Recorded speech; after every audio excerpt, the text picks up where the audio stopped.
Hallelujah, সবাইকে জয় যিশু, ঈশ্বরের গৌরব হোক। তোমার মহান নামে ধন্যবাদ করি প্রভু গো। সালাম। তো সর্বদাই প্রত্যেকের সন্তান বিভিন্ন ভাবে পিতার সেবা করছে।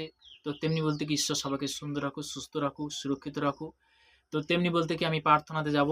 সর্বশক্তিমান ঈশ্বর পিতা, তোমার মহান নামে ধন্যবাদ করি পিতা। স্বর্গপিতার সিংহাসন পিতার পাদুর তোমার চরণতল প্রভু গো। যে সকল সন্তানরা প্রত্যেক দিন তার রোজ পিতা করছে আশীর্বাদের বাক্য তারা শুনছে প্রভু গো, তাদের মধ্যে আশীর্বাদে পরিণত করো প্রভু গো। তাদের মধ্যে পিতা গো তুমি সর্বদা প্রভু গো, তোমার বাক্য বলেছো যিশু তাহাদের গেল আমি পদের সত্য জীবন আমাদের না আসলে পিতর নিকটে আসে না, তোমার সেই একমাত্র পুত্র নাম নিয়ে প্রভু গো আজকে প্রভু গো আমরা সেই পজিটিভের বাক্য যে অঙ্গীকার করছি প্রভু গো, যে সকল সন্তানরা শুনছি প্রভু গো, তাদের মধ্যে তুমি সুন্দর নিয়ে আসো এই শুনতে, তাদের মধ্যে পজিটিভ নিয়ে আসো এই শুনতে, তাদের মধ্যে তুমি সাহস নিয়ে আসো শুনতে, তাদের মধ্যে প্রভু গো শক্তি নিয়ে আসো শুনতে, তাদের মধ্যে ক্লেশ আমি ক্যান্সেল করেছি শুনতে, তাদের মধ্যে সমস্ত ব্যবস্থা আমি ক্যান্সেল করেছি শুনতে, তাদের মধ্যে প্রভু তুমি সুন্দর নিয়ে আসবে যিশু নামে, পিতা পুত্র পবিত্র আত্মার নাম থেকে চালাম, আমেন আমেন। তো তেমনি বলতে কি আজকে প্রভুর বচন থেকে আমরা জানবো। তো ফিলিপিও, সবাই ফিলিপিও তার 4 অধ্যায় 9 পদে প্রভুর বাক্য কি বলছে সে বাক্য থেকে আমরা জানবো। তোমরা আমার কাছে যাচ্ছা যাহা শিখিয়াছ, হালেলুয়া, তোমরা আমার কাছে যাহা শিখিয়াছ, গ্রহণ করিয়াছ, শুনিয়াছ ও দেখিয়াছ, সেই সকল করো, তাহাতে শান্তির ঈশ্বর তোমাদের সঙ্গে সঙ্গে থাকিবেন। এখানে কি বলছে? তোমরা যা শিখেছ, যা জেনেছ, সেই সকল কি করতে আমাদেরকে কি করতে পালন করতে হবে। যিশুর স্বভাব কি ছিল, গুণ কি ছিল? ধীরেজ, প্রেম, ক্ষমা।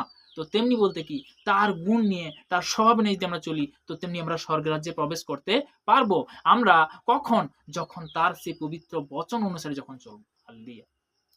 তো তেমনি বলতে কি একটা জিনিস ভাববে, তুমি যদি ভালো কাজ করো ঈশ্বর কি করবে? তোমাকে আশীর্বাদ করবে। কেউ কারো আশীর্বাদ নেবে না। আজকে সত্যি কথা বলতে কি কেউ কারো পাপ নেবে নাকি? কেউ কারোর পাপ নেবে না।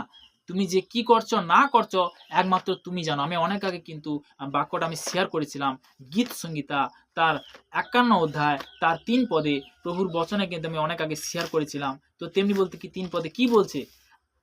কেননা আমি নিজে আমার অধর্ম সকল জানি, আমার পাপ সত তোমার সম্মুখে আছে।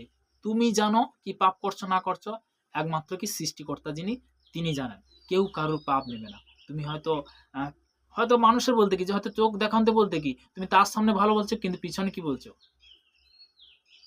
কি বলছো? অনেক মৎস্য ব্যক্তি আছে যেন আমরা নেগেটিভটা ক্যান্সেল করি।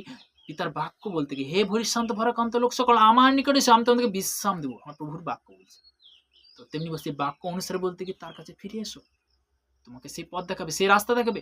যিশু তাহাদের গেল আমি পথে সত্য জীবন আমার দিয়ে না কেউ পিতার নিকটে আসে না। পিতার বাক্য বলছে, আমি নয়। বিশেষ করে যোহন তার 14 অধ্যায় 6 পদে পরিষ্কার লেখা আছে। Hallelujah, thank you Jesus name praise the Lord. প্রভু আজকের এই বাক্য দেওয়ার জন্য অসংখ্য ধন্যবাদ করি, তোমার মহান প্রশংসা করি প্রভু। সবাইকে জয় যিশু, সালাম, হালেলুয়া। সবাইকে সুন্দর রাখো, সুস্থ রাখো।